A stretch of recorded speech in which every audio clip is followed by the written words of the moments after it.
The UK could allow more EU citizens in under a youth mobility scheme that the government is hoping to secure as part of its Brexit reset. Lots of resets. Reset with China, reset with the EU, Brexit, etc. The Times understands British negotiators are open to including what they're calling a balancing mechanism that would give young people from the UK and the EU the right to live and work in one another's countries for a limited period. I've been speaking to Andrew Lewin, Labour MP for Welwyn Hatfield. He's also chairman of the UK Trade and Business Commission. We've talked about this development. I asked him about the negotiations. I'm not at all surprised that we're having a good negotiation, but I'm encouraged by what I'm hearing in terms of the progress that has been made. Obviously, just a few months ago, we had the announcement of the Erasmus Plus deal, so proof that we can get this type of programme over the line. And I think it's good that we are talking about a balanced programme. And I read your very good piece earlier this evening. The Prime Minister's been clear. Ultimately, the position of our government is still to have a cap and for this to be a visa-led scheme, but we are clearly talking pragmatically with our friends in the EU about how we get that balance right. And look, youth mobility is a very popular policy with the public, one that will be good for the economy. And I'm pleased that both sides are looking hard at how we get this right. Why is the UK so insistent on an Australian-style cap? I think the one with Australia set at 40,000 visas per year. How great is the fear that the UK might be overrun by lots and lots of young people who want to spend 2 to 4 years here? I'm sure that's not a fear, but I think what's important is we've got a precedent for how these youth mobility deals work with, as you said, Australia and other partner countries around the world. I'm expecting, without being privy to all the details, that the Australia number is 40,000. We'd be looking at higher than that. But this is also about the principle of having a controlled and a compassionate scheme. So it's controlled so that people have confidence in it and that it can work for both sides. And that's where we started out on these negotiations, and now we need to make it work. Yeah, I understand that the European Commission is concerned that a UK-style cap might shortchange its 27 member states. This is, of course, an asymmetric situation because you've got one country with a population of 68 or so million, that's us, and then the EU 27, 450 or so million.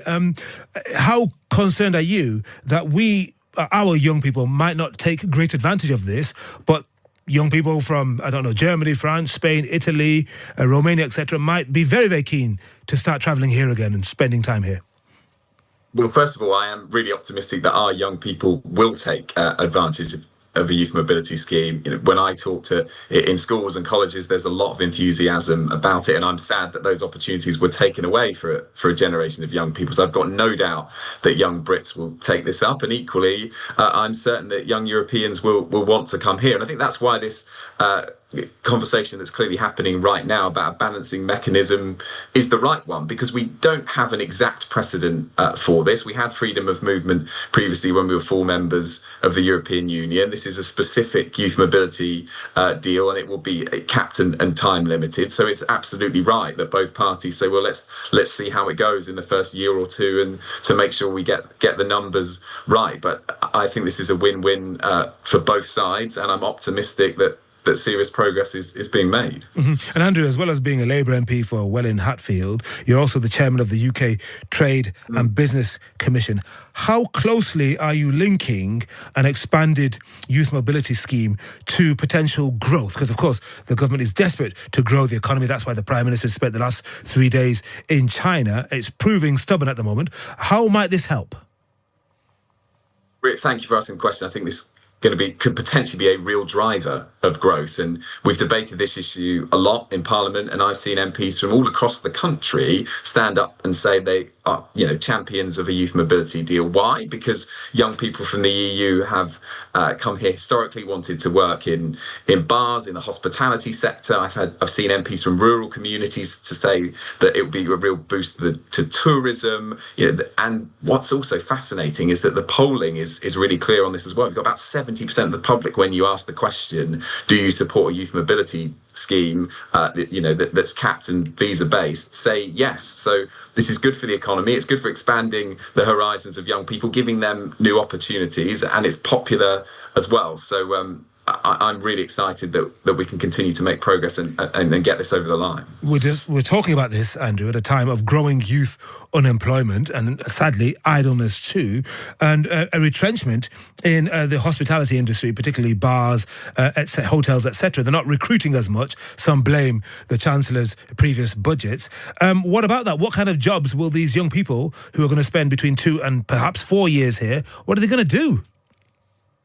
I think there will be a range of jobs. And as I said in my answer a moment ago, I've seen MPs championing different sectors, in all parts of the country. On your wider question about youth unemployment, we have to take this seriously. There are different statistics out there. It's really important for your listeners to know that actually there are 500,000 people more in the labour market today than there were when the Labour government was elected 18 months or so ago. But we're not complacent. It's why we've got programmes like the Youth Guarantee, which will ensure paid work placements for people if they've been out of work for young people who've been out of work for 18 months or more. And I think this combination is something that can work for us. And as we said, that this is a two-way mutual deal we're talking about. And I am absolutely sure that there are lots of young Brits who want to go out there and experience life in fantastic countries across the EU as well. What about the language problem? Our young people don't speak languages very easily.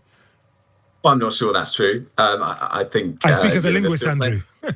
You are a linguist. Well, I confess that I'm not, but I still think there are plenty of young people learning languages. And actually, it's a serious point here about building up cultural, breaking down cultural barriers, because we've got so much in common with our friends across the EU. And I've met plenty of young people who are raring to go. And I will say this as well, it's really important, and I've spoken to ministers about this, that in the design of the scheme, that there are opportunities for people from all backgrounds.